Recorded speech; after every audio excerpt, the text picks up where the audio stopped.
Did you ever wonder if there's a shortcut to making money with real estate? You see, every good investor knows that you make your money when you buy, not when you sell. Now, in today's market, the prices are high, the interest rates are high, the taxes, the insurance, all that adds up to a really high payment. And when you start to pencil a deal out, it kind of looks like it doesn't cash flow. Well, I'm here to tell you that there is a way to make real estate cash flow, and that is by buying property at a tax deed sale. And ultimately, it's a shortcut. If you're 40 years old and you think you're too old and it's too late to get started in real estate, it's absolutely not. The second half of the game just started.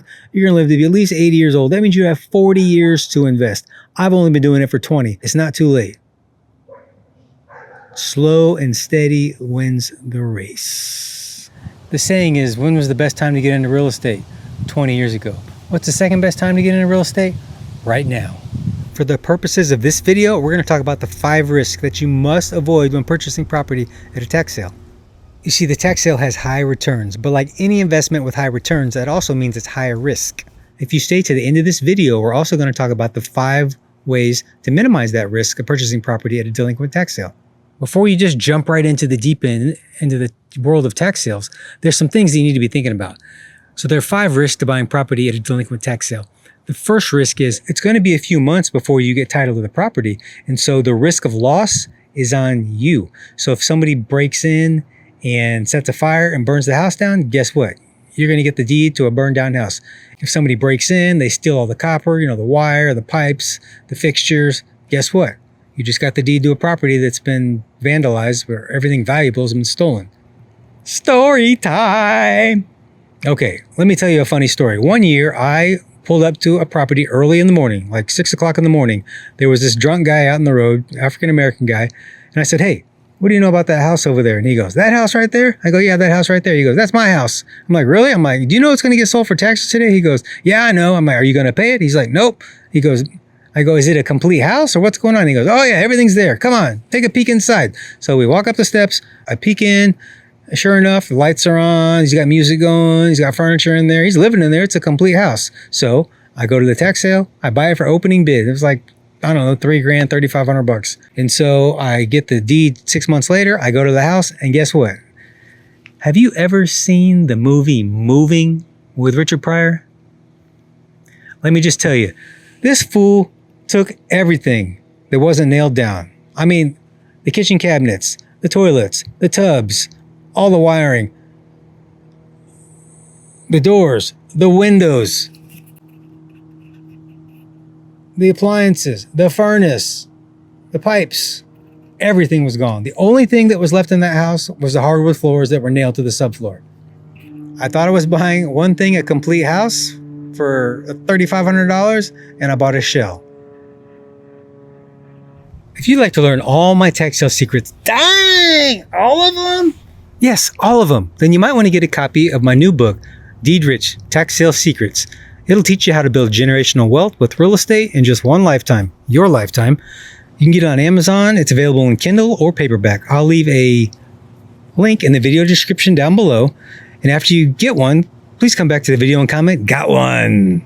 The second risk when buying property at a delinquent tax sale is you're buying the property as is. That means there's no walkthrough, no inspection, no interior photos. So if you buy the property and it has a bad roof, a rotten floor, termite damage, water damage, fire damage, whatever it may be, if you buy that house, that's your problem. It's your baby. You got to fix it.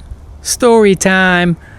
One of the tax sales, we bought a house that had every single one of those conditions. So it had a bad roof, a cracked foundation, termite damage, water damage, sagging floors. On top of that, it was a hoarder house. There was literally 3 foot of trash in this house. So what do? We took a $20,000 investment and turned it into a $400,000 asset. Even in that condition, $20,000 was a good deal because the house next door sold for $150,000 and it had the same problems this house had. The third risk of buying a property at the tax sale are title defects. Now there's 2 types of title defects. One of them is going to be the title defects that follow just the property. The second type of title defect is going to be the type of defect that follows the owner of the property. So let's talk about the first one first. The things that will follow the property would be like an HOA lien. Let's say the homeowner, they didn't pay the HOA dues, and then the HOA sued and got a judgment, and then they attached those liens to the property. Now, They also stopped paying the taxes, and for that reason, it went up for sale. Those liens by the HOA are going to follow the property. So if you buy it, you're the guy that's going to have to be responsible for paying that lien off in order to have clear title to the property. Another example of that would be a special assessments from the city. Now, this could be for board ups, could be for lawn mowing, it could be for rubbish removal, whatever it is. It could be several $1,000s, and you just want to know before you bid on a property what the actual overall cost of the property is. It doesn't mean you don't buy it. It just means that you need to know how much it's going to cost to have a clear title. The second thing that you really need to be on the lookout with title defects is going to be liens that are following the owner of the property. So let's say John Smith didn't pay his taxes and he got audited, and the IRS wound up getting a $150,000 judgment against him. That judgment is going to attach to every single piece of property that Mr. Smith owns. So you may do a quick title search under this property you want to bid on based on the legal description, and you may not see the USA lien. But if you go back out of the system and search under his name, you may see the USA lien in there. Well, you will see it. So you can either do this search yourself, or you can hire a title company to do a preliminary title search for you on a per property basis. Obviously, you want to figure out how to do it yourself in order to save the money. But for the first few rounds, you may want to go ahead and hire a title company. The fourth risk of buying property at the tax sale, at least where we're at, is buying a property based on a picture.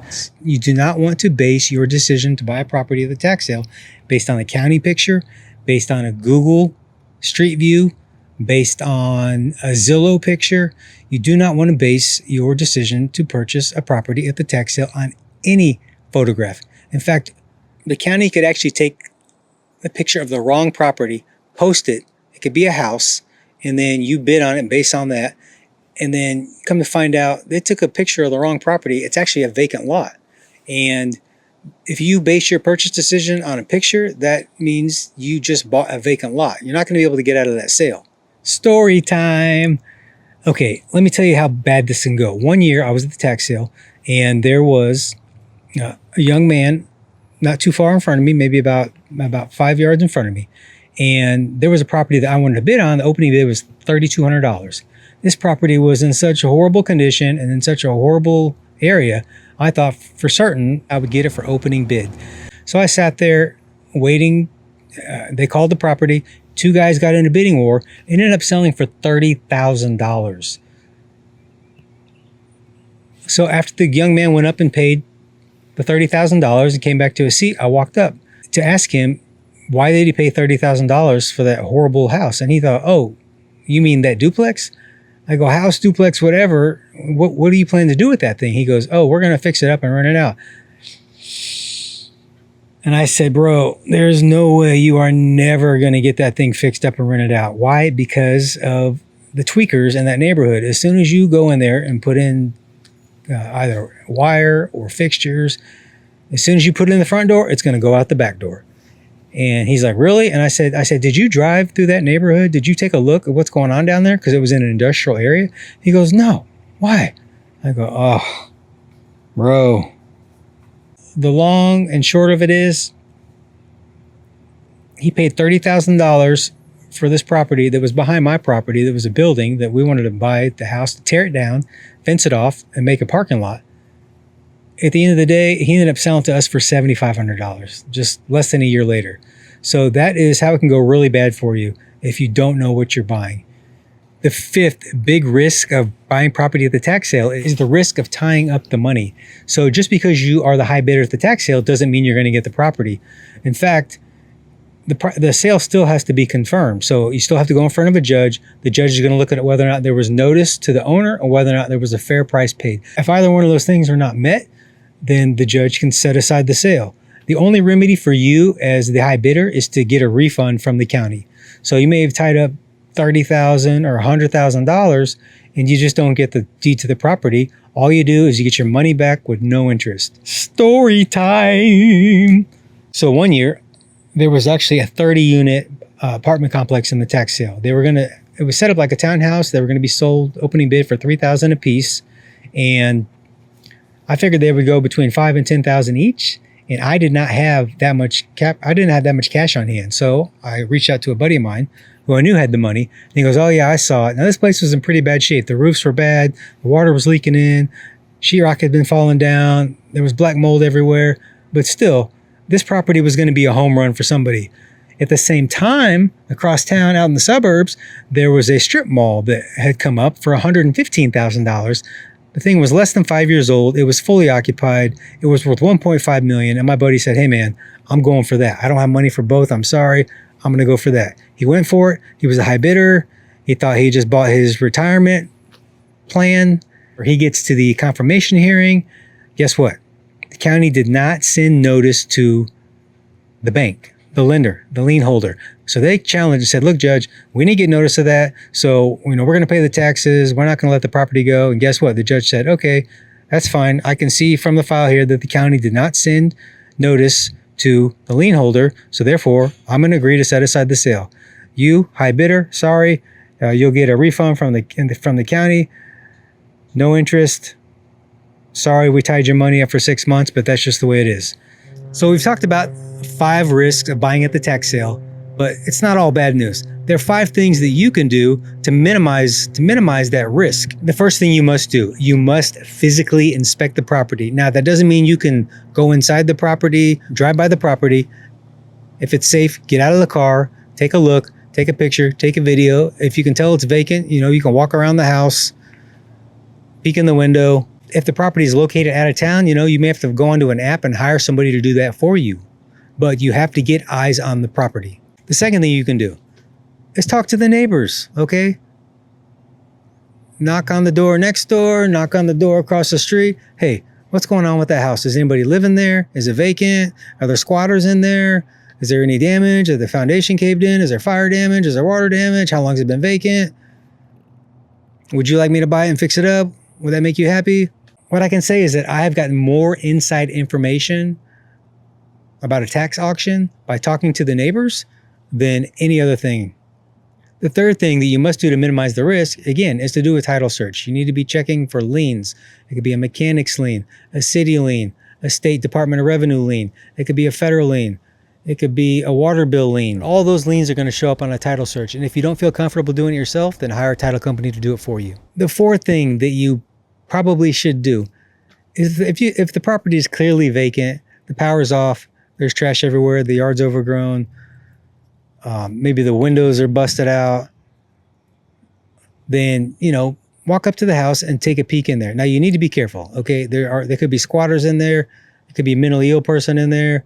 I'm not saying you should trespass into the property because you could be charged with criminal trespass, but you're spending thousands of dollars. And so to at least try to figure out what's going on with the house, if there is a squatter or a tenant or an owner, then it's something you want to know before you buy the property, because depending on what state you're in, it could be very difficult to get them out. The fifth thing you can do to minimize the risk of buying property at the tax sale, well, it's kind of like the old saying, what's the most important rule in real estate? Location, location, location.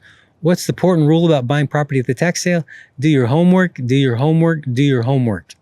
That means putting eyes on the property, driving by the property, getting pictures and video of the property, doing title search of the property. Most of the problems can be discovered before you ever bid on the property. It's super important that you do your due diligence. One thing that may be available in your county is the county should have a file on every single property. And so what you can do is actually request a copy of the file, pay a small fee, and have them email it to you.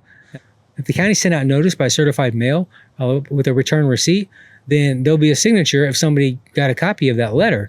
That will be proof that their notice was sent out and that it was received by an adult at the address that's being foreclosed upon. And lastly, it's buyer beware.